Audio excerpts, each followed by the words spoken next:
Thank you for downloading this podcast from the British Theatre Guide. For more information about British Theatre Guide, please visit britishtheatreguide.info. Guy Masterson, one of the most well-known and well-respected theatre producers on the Edinburgh Fringe, this year celebrates his 30th consecutive festival season, having produced almost 150 shows there since 1994.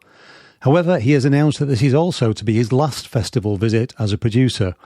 He posted on Instagram as he was travelling to Edinburgh for the 2024 Fringe, "I've lost far more than I've earned at the Fringe, but somehow managed to survive with a healthy turnover of successful shows and brilliant artists that went on to make their risk back, in some cases far more, but at nearly 63 I've decided that paying off the mortgage is now more important." I spoke to Guy as he was sat outside the assembly rooms in a sunny Edinburgh just after the first performance of one of the shows in his programme for this year. So, okay, 30 years. How does it feel to have announced that you're going to stop producing after 30 years? Is it a relief, or is it feels like a relief? I mean, I think it's also a product of my fatigue, my personal fatigue. I've been through it's been a very busy year. I had a show on Broadway, which is one of the shows that we originated here at the Fringe in 2019. The Shark is Broken, which was a lovely progression. We took it to the West End, and then we opened on Broadway this time last year, in fact. And that took quite a lot out of me. And now it's going on tour as well. It's going on tour in January, which is terrific. And I just opened a show in London. But I think, and I wasn't going to do Edinburgh this year because of my show in London, but I had made promises that I wanted to honour to two dear friends about presenting their work in Edinburgh. And then Anthony at the Pleasance said to me, it's your 30th anniversary, surely you're performing. And I said, actually, I hadn't had plans to. And he said, come on.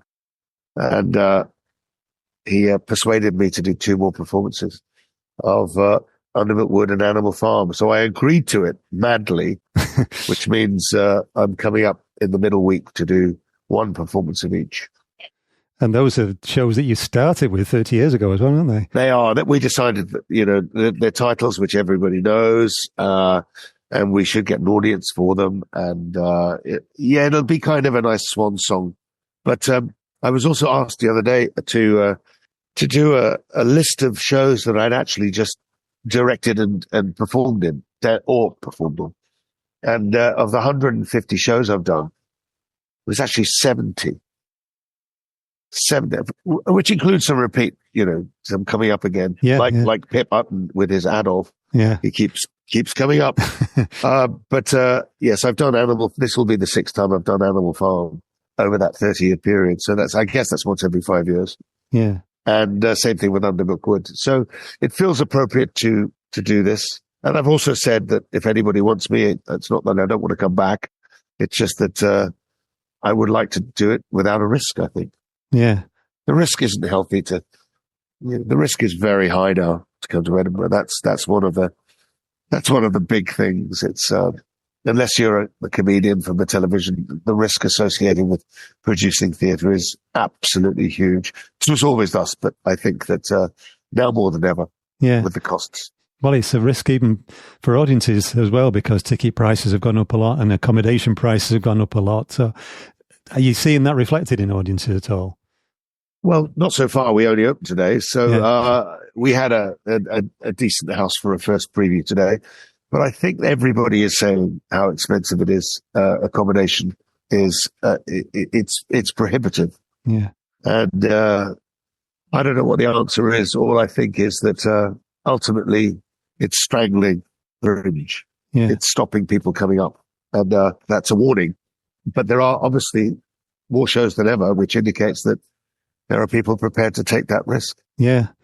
I was speaking to Daryl Martin a couple of weeks ago at Just the Tonic. They've been around for 20 years with the Fringe. And he said that the accommodation thing he thinks it will get better when the council stops applying the rules quite so strictly on accommodation. Well, I don't know what that means. I mean, how's that going to bring the price down? I think once prices get to a certain point, they don't generally go down. No. And they're there now. It's always been going up.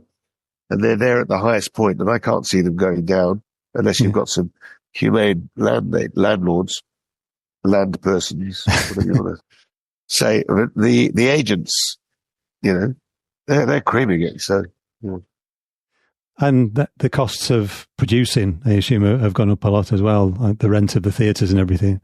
Well, the rent of the theatre has always been 40%, so I don't complain about that. It's always been 40. You might get a better deal at one venue and another. They might give you 10% more at the box office. So, my whole thing about where you come to perform, I would always perform at Assembly or Pleasance, or Travis, of course, but because you get more bang for your 40%. Why would you want to be in a venue that doesn't necessarily give you everything you need? So, there are other costs involved, like, extra lights and stuff like that do cost. But, you're putting on a professional show. You need to make it look as good as it can be, and pay the appropriate costs. And I think, that's general with theatre anyway, that the costs are higher than they are for a solo mic. Yeah. And someone on stage, telling jokes. Something else that Daryl said was, everybody expected that after the pandemic, 2022 was going to be a big surge, but that never happened. But he said last year was much better, and this year was looking promising. Have you found that as well? I don't know what surge you're referring to. You referring to surge of shows coming back? Audiences coming back. Well, I don't really know, because, as I say, today was our first show. Audience numbers seem standard. There seem to be people on the streets. I mean, I really can't tell at this point. I'm not really want to delve into my audience numbers too much. It is what it is. We get the reviews and the audience goes up. And there are other people who can sort of analyze those ticket sales and the demographics of them. I'm not one to do that. Okay. It's literally, I take what comes. So looking back to 1994, when you first came, what was it like coming as a fledgling producer to the Fringe in those days? Well, I had vowed never to do the Fringe because I'd met several people on my travels early in my touring career that had lost their shirts. And, but I had done the Traverse in February of that year, actually, with Undermilk Wood, and Mary Shields of the Assembly, who we call she was the Queen of Assembly. And she invited me to come to Assembly. And I thought, well, if you're going to come to the Fringe, you want to be at Assembly. Yeah. And I said to Mary in our first meeting, I'm terrified of losing my shirt. And she said, you won't lose your shirt with this show. And I said, how can you be sure? She said, I've seen it. And that was a very nice thing for her to say. Yeah. And she was right. In 1994, I'd done the Traverse and sold out the Traverse for a week. And I came back for the Fringe and I'd sold out the whole run. So she was right. And then I was spoiled because I repeated this pattern with Animal Farm the following year. I opened in January that year at the Traverse, and I came back for the Fringe, and it had sold out. And then the third Fringe, I'd moved up from the Edinburgh Suite, which was 156 seats, and into the Ballroom, which was 350 seats. And I alternated with Undermilk Wood and Animal Farm, and that sold out. So I was really spoiled by those two shows and the success of them. And I didn't know what actually losing money was at that point. But then it hit. Then you found out. Then I found out with a show that I put on at the Pleasance that wasn't actually in the Fringe brochure, because we came in late and there was a spare slot at the Pleasance, and I put it on. Nobody knew we were there. It got 5 stars in the Scotsman on the penultimate day of the Fringe, and we had a full house that day. And that was it. Yeah. But that was the first time I lost money on a show. But that's because I'd been spoiled with my previous 3 seasons. And it was a shock. Then I realized what producing really was, that you can't just come up with a good title and assume people are going to come. Yeah. You have to do your work, But something made you come back another 27 times after that. So why did you keep coming back? Well, I kept coming back because I kept meeting really talented artists when I was touring around the world. And they kept saying, how do I do Edinburgh? And I said, well, look, I'll help you. And then they, I had an in with Assembly, and I said to them, would you take this artist from New Zealand? And they went, sure. And, so I would get them a good slot at Assembly, and they'd come over and they were successful. And in fact, the first Fringe first that my company won was a New Zealand show. right. in 1999, in fact, or 1998. It was Krishnan's Dairy, and Skin Tight, 1998, and it was New Zealand's first Fringe first. It was my first Fringe first, and it started this flood of New Zealand actors and artists and companies coming over, and the following year they won another one. The following year they won another one, and then I started meeting Australian actors at Australian festivals, and they wanted to come over. So suddenly I'd become what I call an accidental producer. Yeah. I never really wanted to present, but I found it was great fun helping these guys and winning awards, and made me look good. Yeah. So then I, as you know, in 2003, I did a couple of big shows, and instead of having, like I did in 2001 and 2002, I had lots of small shows. In 2003, I had one massive show with 12 Angry Men, and that changed everything. Yeah. And this suddenly went to the international festivals, and suddenly I got the taste for doing bigger pieces of work, and kind of kept going. Yeah. And that was big, like the two you mentioned that you've just been doing, the Marilyn Conspiracy and The Shark Was Broken, that they took off in a quite a big way, didn't they? They did, and I think, I think Marilyn was designed to do that. I mean, I knew it was about a popular icon and a good story, and I designed it to be a bigger show with eight actors. Of course, once you've got more than 4 actors in it, becomes almost, you're getting up to a very large number, at least 6 figures in producing. Yeah. But The Shark Is Broken is the most beautiful story because it was a 3-hander. It was a lovely sort of in-house play with 3 friends, and it just hit gold and got picked up by Sonia Friedman and taken into the West End, and very successful. And it's lovely when that happens. Yeah. I mean, it happened with me with Morecambe back in 2009, which again was a show which I designed to be a slightly bigger show, but we didn't know it'd go to the West End and win an Olivia Award, for example, and then go on a #1 tour. So those are the bonuses when you do hit. And there are several shows in that have been to Edinburgh which have hit big, like Jerry Springer the Opera and Jesus Hop the A Train. And of course, there are large numbers of comedians that have become big. So. Yeah. Let's jump to this year. What have you got on for us this year? Well, this year I'm working with the marvelous Clara Francesco, who's an Australian actor who lives in New York. And she'd actually come to the Fringe with Manifesting Mrs. Marx back in 2019. And I went along to see her. And it was a very much work in progress. And we got on very well. We elected to work together. And I helped her shape the piece and dramaturg it. And we actually dramaturged it in Tuscany after the festival in 2019. It was a lovely process. And I promised her we'd bring it back and put it on at the Assembly. And so that's what it is. We're calling it Making Marx, which is a more appropriate title. And it's the story of Jenny Marx from a feminist perspective. And the other one is Victor's Victoria, which is Victoria Mature, the daughter of Victor Mature, telling the story of her father in opera and cabaret. She's a brilliant opera singer, trained opera singer, and just a stunning performer. And she has this delightful show about her dad, where she mixes videos where she's in the video with her father. Yeah, very cleverly done, and in conversations with him, and just reminding us of his Hollywood stardom and the golden age of Hollywood, if you like, and funny anecdotes about him, and really just recalling the golden age. Yeah, and who he was in love with Rita Hayworth. He should have married her, but the war got in the way, for example. Things like that. And it's a very charming, beautiful show.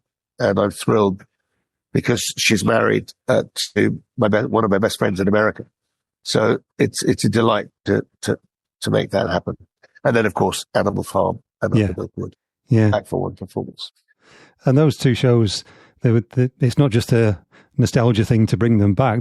They've been running on and off for those 30 years, haven't they? They have. Well, Undermilk Wood, I've done over 2,000 times all around the world. Yeah. I will never get tired of it. Animal Farm, on the other hand, is a very, very physical show, but it's so timely, particularly in these days of elections and particularly what's going on in America right now. Yeah. It is very timely and powerful, a powerful message.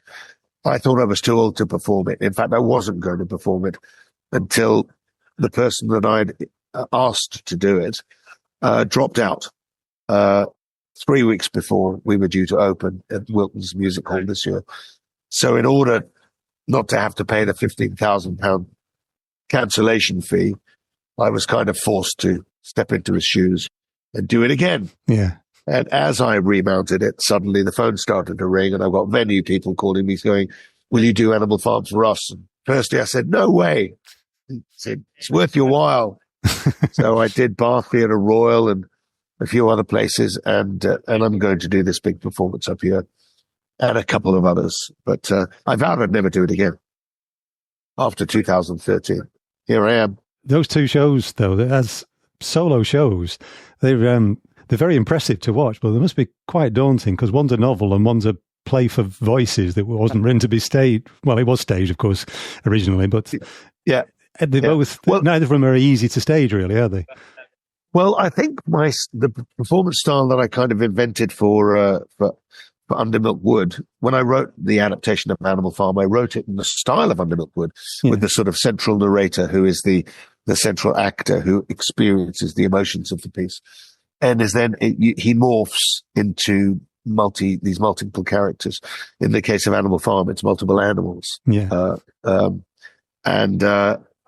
Each one of these animals or characters has a distinct voice and a distinct physicality. So the audience can follow who's talking. I don't introduce any of them. Basically, they learn who the characters are. Yeah. And because I physically morph and change my voice, then effectively it becomes a play with multiple characters played by one person. Yeah. And in that way it works and it's followable and it's not confusing. Undermilk Wood has officially 69 different characters. I would say that a lot of them are crowd scenes but there are about 20 main characters who are very distinct. Yeah. And in Animal Farm, you've got about 20 main characters. No, less than that probably, maybe 11, 12 main characters. So the story and a gaggle of hens and a flock of sheep and bands of mad dogs, it's the stories are easy to follow, but essentially they are pared down to their essence. Yeah. And Undermilk Wood is exactly as written, every word. Animal Farm is a 90-page novella compressed into 100 minutes of theatre, but very accessible. And I think the proof of the pudding is in the eating. It's been around for 30 years. So. Yeah. And a couple of those shows that have endured are ones that take you back to your Welsh roots as well, with Undermilk Wood and playing Burton. Yes, yeah. Well, I never played Burton, and I never will, of course. But it was a joy to honour my uncle and try to put the record straight about him. Which is, I brought that up in 1994, parallel with Undermilk Wood. And it was the 10th anniversary of his death. But it was really my first proper directing job, actually. I didn't know really what I was doing, as the performer kept telling me. But obviously, he listened to me because he delivered a Burton, which was pretty close to who I remembered. It was a very moving experience for me. Yeah. And it worked as a piece of theatre. So, and that's been well. So, it's hard to know what I prefer, directing or performing. I think if I had my druthers, that's such a brilliant, no one's ever been able to explain what that means, but my mother used to use it. If I had my druthers, I would just direct and write. That's what I would do. Would I miss performing? Probably. I certainly miss performing A Christmas Carol at Christmas. Yeah. I mean, I do love that. Which you're doing again this Christmas, aren't you? Which I'm going to do again. And, I'll probably do it until I drop, but Undermilk Wood, I certainly would miss. But the joy is to be able to do it, someone asked me last night, said, "Do you do Under Milk Wood all by yourself?" I said, "Yeah." He said, "How do you learn all those words?" I said, "Well, how does anybody learn words?" And then he tested me. He just came up with a phrase, and I came up with the next line. He couldn't believe it. Yeah. It's just so in you, Yeah. It's one of those things when you say to an actor, "I don't know how you remember the words," it sort of take it as an insult, but that's what you remember, them remembering lines rather than this big emotional performance. But it is quite a feat of memory with something of that size, I suppose, isn't it? It is impressive from an audience. I think it is the thing that they're able to articulate. They're sitting there listening to it, and the only way they can articulate is by saying, "How do you learn it all?" Rather than having, trying to articulate their experience of this beautiful piece of literature, or the power of Animal Farm and the emotional rawness of it. They're both beautiful pieces. I suppose the way you've set up your company in the last 30 years, it's given you the opportunity to be able to sort of dip into all the different things you do, producing, directing, writing, acting. You can sort of at will, in a sense. I think so. I mean, I do say this to all actors, because at the time I was just what I call a neck up actor, waiting to be called, waiting to be hired, and taking matters into my own hands gave me a freedom to dip if I wanted to. No one's going to tell you that you can't be a writer. You have to try it for yourself, and then if it works. I found I was fixing a lot of scripts for other people, and particularly solo scripts, because I started to gain a lot of experience in solo performance. So I kind of knew if a script was in good shape or not for a solo performance. And so a lot of people brought their ideas to me to develop. And a lot of those people, I loved the stories so much that I actually ended up producing them or presenting them or directing them. And I think the main thing was that I actually really loved helping them shape their scripts. So there was a time when I realized that I actually hadn't written anything original. I had adapted, or I had fixed or dramaturg, but none of the ideas were my own. And even the Marilyn conspiracy wasn't really my own, but it was an idea that I had taken and developed from scratch. So that was my first real foray into playwriting, writing and structuring a full play. Yeah. And I loved it.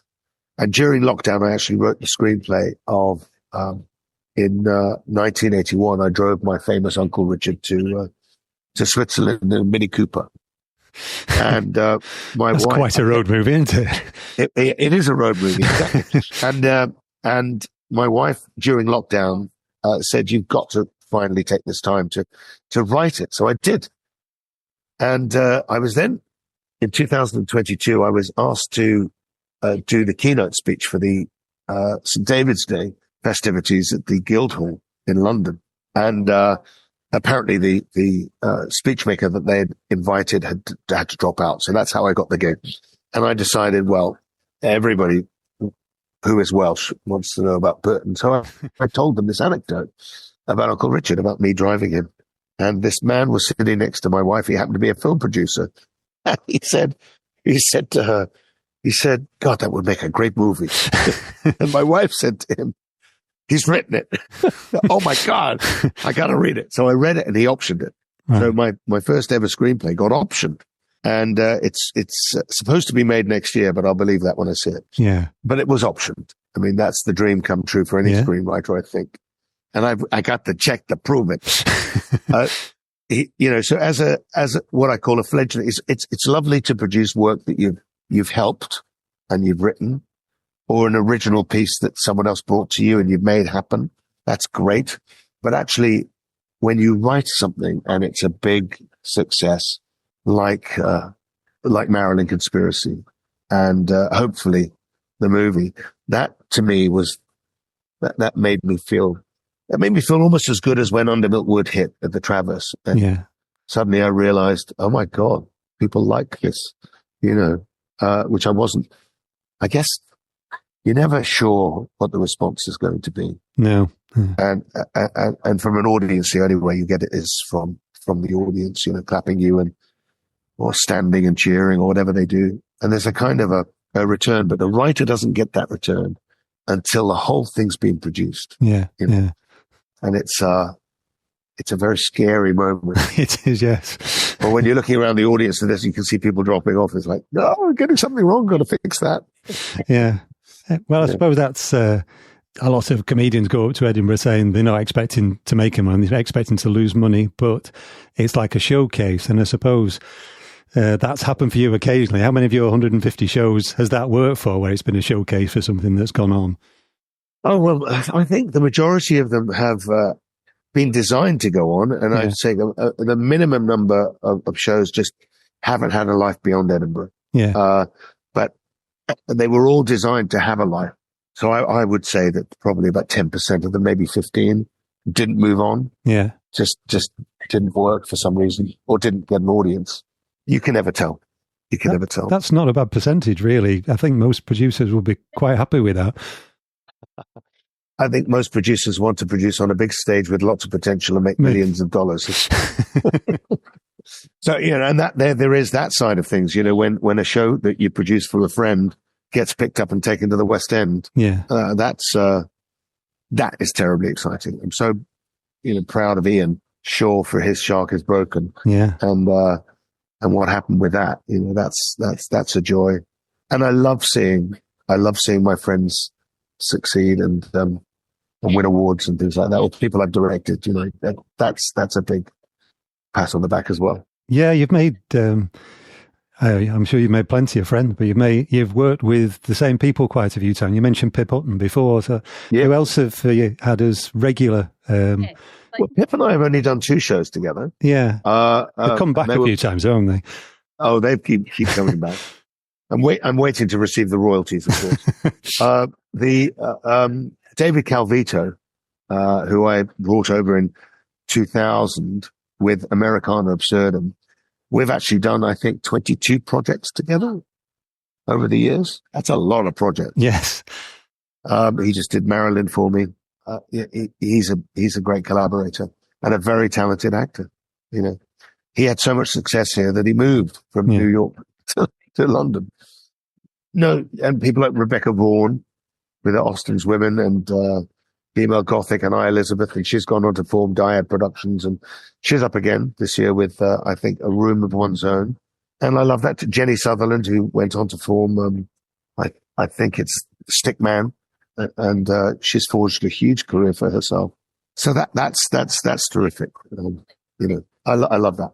Yeah, and breaking away from all of that now, is it like chain smoking, where once you've broken the chain, it's going to be easy from there, or is it a bit of a wrench now? Well, I guess I don't know if it's a wrench yet. At the moment, I'm looking forward to a big rest. Yeah, I'm looking forward to having August at home next year, unless someone comes up with a nice offer and pays me.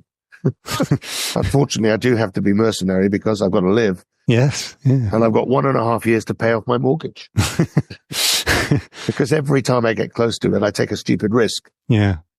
And I lose on a show, and then you think, oh my God, I've got to do it again. So I was looking through the list, and I think the most shows on your list on your website they did in 1 year was 10. I don't think there were any of the biggest shows in that. But how do you keep track of 2001? I think, it was something like that. How do you keep track of that many shows running at the same time? Well, I had a good team. That year I had 2002 it was, yeah.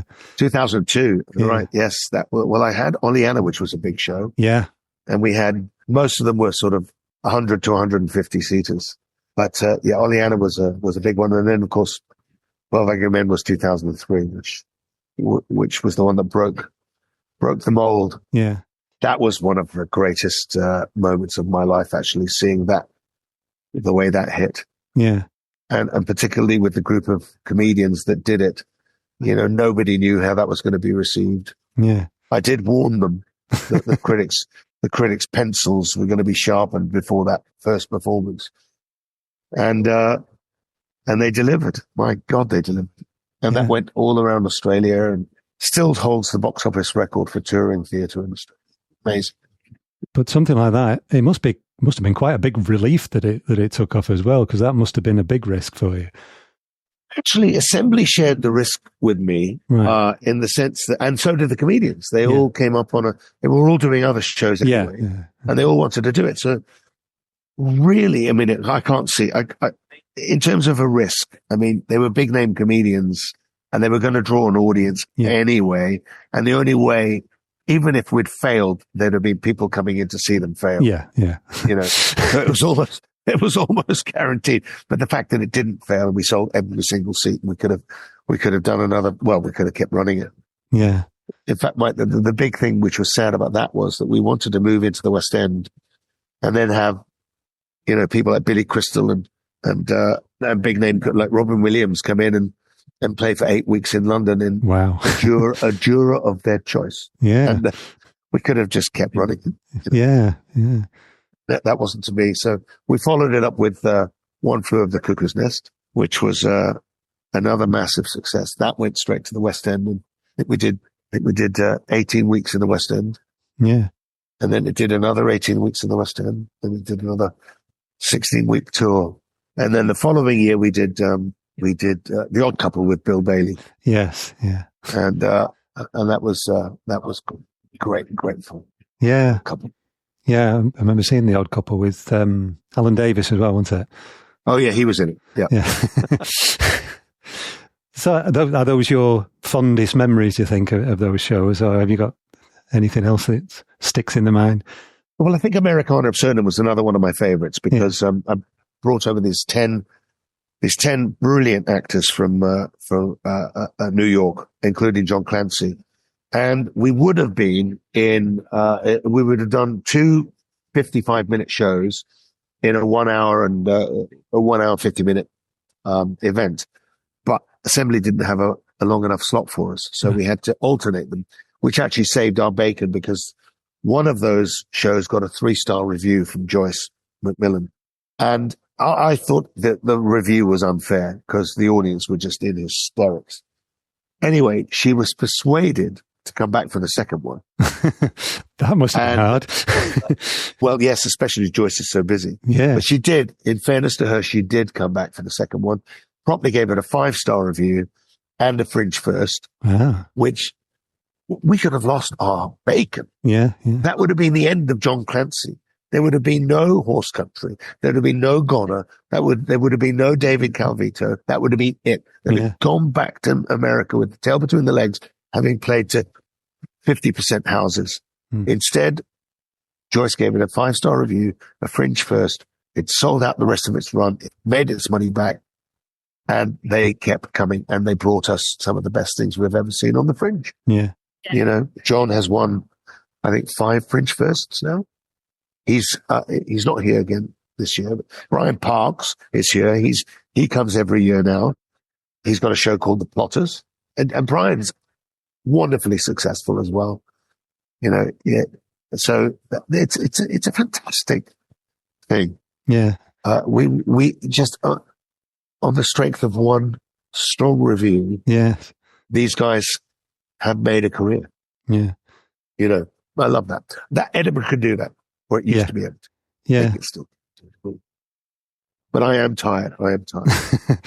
With 12 Angry Men, did you effectively start the Comedians Theatre Company? Because they came back year after year and showed that comedians can actually be very good actors, didn't they? Well, I didn't start the Comedians Theatre Company, but it was born of my not being available to continue it myself. Right. So Phil Nichol took up the mantle. After The Odd Couple, which Phil was in all 3 of my shows, Cuckoo's Nest, and in 2000, and I think it was 6, I did Leveland with Rich Hall. Yes, another comedian. Yeah, and but Phil decided to carry on the legacy of multiple actors, multiple comedians. I wasn't available to do that, so he started the Comedians Theatre Company. More power to him. Yeah. But he kept it going, Yeah. And he proved himself to be a very good actor as well, yeah. Phil is he was a trained actor before he became a comedian, you know. Phil is a genius. Phil is an absolute genius. I mean, I'd say that about a lot of comedians. Bill Bailey, my God. Yes. He's sublime as a human being as well as a comedian. I worked with Mackenzie Crook on Cuckoo's Nest. These are geniuses. Yeah. I think it takes immense courage to be a stand-up comic. Yeah. And Phil has proved himself over and over and over again. He's not a household name like Bill or even Mackenzie, but he should be. Yeah. You've got quite an interesting address book these days, haven't you? Yeah.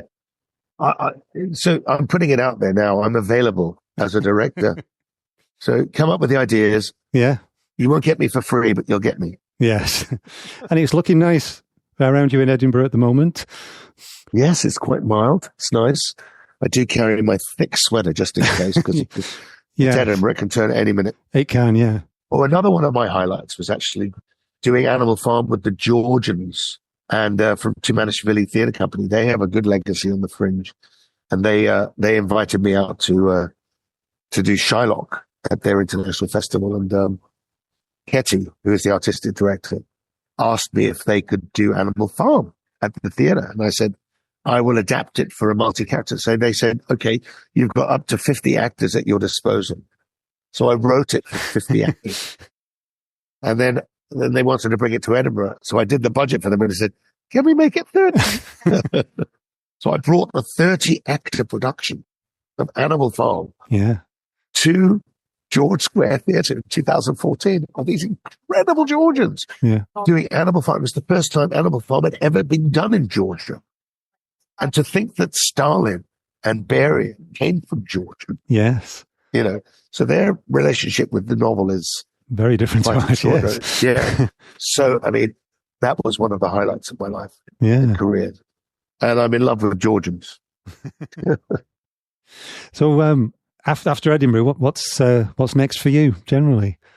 I'm going to have some downtime. I'm going to do a few performances in the autumn, and then I go on my Christmas Carol tour, which is from November to the end of December. And then next year, my wife and I are planning to travel around Europe for 3 months. I promised her I would. Yeah. And to decide where we want to live the rest of our lives. So unless someone comes up with an offer very quickly, that's what I'm going to do. Shark is Broken is going back out on tour in January. Yeah. So but that won't take up much of my time. So yeah, and hopefully the movie will be being made next year as well. So who knows? It might start a new chapter. It may involve Edinburgh, but not as a presenter. That was Guy Masterson at the start of his 30th and final Edinburgh Festival Fringe as a producer. Making Marx and Victor's Victoria both run at the Assembly Rooms from the 1st to the 26th of August 2024, each day at 11:35am and 8:30pm respectively. Guy's solo shows, Under Milkwood and Animal Farm, are both at Pleasance at EICC at 6pm, the first on the 14th of August and the second on the 18th of August. For tickets, see tickets.edfringe.com, assemblyfestival.com or pleasance.co.uk. For more information about Guy and his work, past, present and future, see www.theatretoursinternational.com. You've been listening to a podcast from British Theatre Guide. For more information, please visit britishtheatreguide.info.